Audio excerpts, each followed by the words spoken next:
Assalamualaikum warahmatullahi wabarakatuh. Perkenalkan, nama saya Halimah Dukuniawati, NPM 210102022 dari kelas Akuntansi B, Fakultas Ekonomi dan Bisnis Universitas Muhammadiyah Magelang.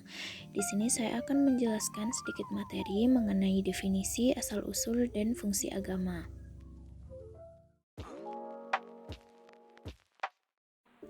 Secara bahasa, agama berasal dari bahasa Sanskerta, yaitu a yang berarti tidak dan gama yang berarti kacau.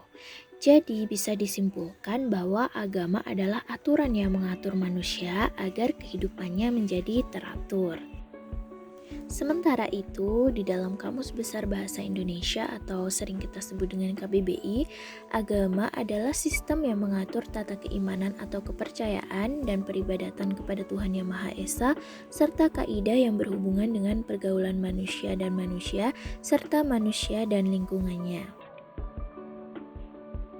Sedangkan dalam perspektif sosiologi, agama dipahami sebagai suatu sistem interpretasi terhadap dunia yang mengartikulasikan pemahaman diri dan tempat serta tugas masyarakat dalam alam semesta. Di dalam Al-Quran, agama umat manusia disebut dengan ad-din. Penyebutan tersebut bisa kita jumpai pada penjelasan beberapa ayat di Al-Quran, seperti Quran Surat Ali Imran ayat 85 dan Quran Surat Al-Kafirun ayat terakhir atau ayat 6, yang berbunyi, A'udzubillahi minasyaitonirrajim, Bismillahirrahmanirrahim. Lakum dinukum waliyadin. Jadi di surat Al-Kafirun ayat 6 itu bisa kita jumpai bahwa penyebutan agama di dalam ayat tersebut itu dinamakan sebagai ad-din. Secara terminologis, pengertian agama di kalangan para ahli juga memiliki sudut pandang yang berbeda-beda. Yang pertama yaitu menurut Suryono Sukanto, pengertian agama itu ada 3 macam. Yang pertama yaitu kepercayaan pada hal-hal yang spiritual. Yang kedua, perangkat kepercayaan dan praktik-praktik spiritual yang dianggap sebagai tujuan tersendiri. Dan yang terakhir yaitu ideologi mengenai hal-hal yang bersifat supranatural. Sedangkan menurut Endang Saifuddin Ansori, agama, religi, atau din adalah suatu sistem kredo atau tata keimanan dan tata keyakinan atas adanya sesuatu yang mutlak di luar manusia, dan satu sistem ritus atau tata peribadatan manusia yang dianggap mutlak, dan suatu sistem norma tata kaidah yang mengatur hubungan manusia dengan sesama manusia dan hubungan manusia dengan alam lain sesuai dengan tata keimanan dan tata peribadatannya. Selain menjadi perhatian para ahli, agama juga menjadi kajian para sosiolog. Mereka berupaya menganalisa kapan lahirnya agama bagi manusia pemeluknya. Nah, berikut adalah rumusan teori-teori yang mereka lahirkan untuk menguak asal-usul agama. Yang pertama yaitu teori jiwa. Para pengkaji agama memunculkan teori ini berkenaan dengan pengetahuan manusia akan adanya makhluk selain materi, yakni makhluk imateri yang disebut dengan jiwa atau dengan bahasa lain disebut dengan anima. Teori ini mula-mulanya lahir dari pemikiran ilmuwan asal negeri Inggris yaitu Edward Bernard Taylor dalam sebuah karyanya yaitu The Primitive Culture. Menurutnya, agama muncul manakala manusia memiliki kesadaran tentang adanya roh atau jiwa. Yang kedua yaitu teori batas akal. Teori batas akal ini berawalan dari kepercayaan manusia bahwa terdapat hal-hal yang tidak bisa diterangkan oleh akal manusia. Teori ini digagas oleh ilmuwan Inggris yang bernama James G. Fraser. Dalam sebuah kehidupan manusia itu dapat memecahkan berbagai persoalan yang dihadapi dengan akal dan juga pengetahuan yang mereka miliki. Akan tetapi, ada pula persoalan yang tidak mampu dihadapi dan dipecahkan akalnya. Karena keterbatasan akal manusia dalam memecahkan suatu persoalan, maka mereka menyandarkan pada sebuah kekuatan tak terlihat yang dipercayainya. Terkait hal tersebut, Fraser menyebutnya dengan magic. Kemudian yang ketiga yaitu teori krisis dalam hidup individu. Dalam kehidupan manusia, sekalipun manusia tersebut dalam keadaan yang cukup atau lebih secara materi, tetap saja mereka memiliki ketakutan yang selalu menghantui mereka. Oleh karena itu, mereka mengadukan apa yang menjadi ketakutannya kepada kekuatan yang diyakini dan menangkal segala krisis dan masalah-masalah mereka. Dari sini, kemudian muncul ritus-ritus dan upacara keagamaan. Yang keempat, yaitu teori kekuatan luar biasa. Teori ini mengemukakan jika agama dan sikap keberagaman manusia muncul dan terjadi akibat suatu kejadian luar biasa. Menurut Dadang, teori kekuatan luar biasa ini dikenalkan oleh antropolog Inggris yang bernama R.R. Merritt melalui karyanya yang fenomenal yang berjudul The Threshold of Religion. Teori yang kelima yaitu teori sentimen kemasyarakatan. Teori tentang asal-usul agama ini bermula dari interaksi sosial yang dialami oleh individu yang merasakan adanya getaran jiwa dan juga emosi di lingkungan sosial.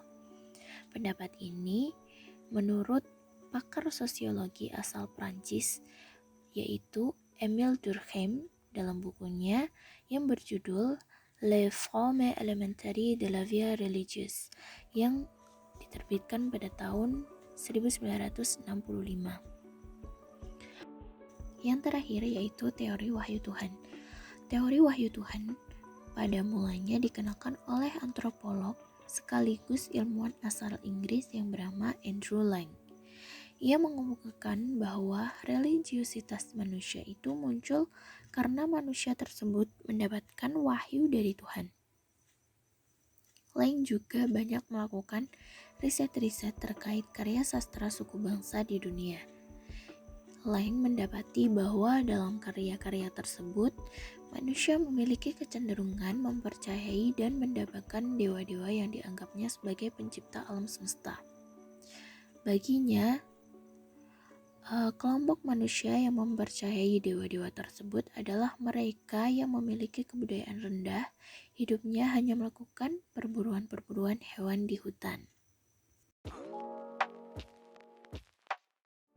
Yang terakhir yaitu fungsi agama. Berikut akan saya jelaskan 8 fungsi agama dalam kehidupan manusia. Yang pertama yaitu fungsi edukatif. Bagi para pemeluk agama, mereka meyakini bahwa agama yang mereka miliki, ajaran-ajarannya itu bernilai kebaikan. Semua nilai-nilai agama itu diinternalisasikan dalam kehidupan dan pengalaman praktis sehari-hari. Inti ajaran agama adalah pengajaran kebaikan dan melarang keburukan. Kemudian yang kedua yaitu fungsi penyelamat. Di antara banyaknya dogma agama, salah satunya adalah jaminan keselamatan bagi pemeluknya. Ritual-ritual keagamaan yang dijalani pemeluk suatu agama itu dimaksudkan agar pemeluk tersebut bukan hanya mendapatkan keselamatan di dunia tetapi juga di akhirat. Yang ketiga yaitu fungsi perdamaian. Sebagai manusia yang jauh dari kesempurnaan fisik dan perbuatan, melakukan perbuatan yang melanggar norma agama kerap kali dilakukan. Pelanggaran tersebut biasanya membawa manusia pada perasaan yang tidak enak, kemudian jiwanya merasakan ketidaktenangan dan juga terus dihantui dengan ketakutan. Nah, dalam hal ini agama memberikan solusi terhadap perasaan ketakutan pemeluknya tersebut. Nah, jadi setiap pemeluk agama itu dianjurkan untuk melakukan taubat dan menghadap Tuhan dengan perasaan salahnya dan berjanji untuk tidak mengulangi kesalahan-kesalahan tersebut. Yang keempat yaitu fungsi kontrol sosial. Fungsi kontrol sosial, ajaran dan perintah kebaikan dalam agama dimaksudkan untuk menjadi kontrol bagi individu dalam masyarakat. Hal tersebut membuat para pemeluk agama merasa memiliki tanggung jawab untuk melaksanakan ajaran dan perintah kebaikan tersebut. Yang kelima yaitu fungsi pemupuk rasa solidaritas. Para pemeluk suatu agama pada umumnya memiliki sifat fanatik terhadap agamanya, bahkan kerap kali menunjukkan sikap yang tidak menerima keberadaan agama lain. Nah, jadi antar pemeluk agama tersebut biasanya terikat dalam sebuah ikatan keagamaan. Kemudian yang selanjutnya yaitu fungsi transformatif. Transformatif adalah bersifat berubah-ubah. Fungsi transformatif agama biasanya dialami pemeluknya seperti ia mengalami perubahan dalam kehidupannya. Nah, tentu saja perubahan yang dimaksud adalah perubahan dalam kebaikan. Nah, jadi agama itu mengajarkan umatnya untuk berubah dari keadaan yang kurang baik menuju keadaan yang lebih baik dari sebelumnya. Kemudian yang ketujuh yaitu fungsi kreatif. Agama mempunyai anjuran bagi pemeluknya agar lebih kreatif dan produktif dalam bekerja. Nah, pada hal ini menunjukkan bahwa hakikat agama adalah mendorong umatnya untuk mencari hal-hal baru, ilmu pengetahuan baru, dan dapat memberikan manfaat bagi kehidupan. Jadi ilmu yang kita dapat saat kita menuntut ilmu atau mencari ilmu atau saat kita mengajar atau sekolah itu diharapkan ilmu tersebut bisa kita amalkan gitu, dan juga ilmu tersebut bisa bermanfaat bagi semua orang seperti itu. Kemudian yang selanjutnya yaitu fungsi sublimatif. Fungsi sublimatif merupakan pesan agama agar umat atau pemeluknya terus berupaya mencapai tingkat yang lebih baik selama tidak bertentangan dengan ajaran atau norma agama. Sekian pemaparan materi dari saya, kurang lebihnya mohon maaf. Wassalamualaikum warahmatullahi wabarakatuh.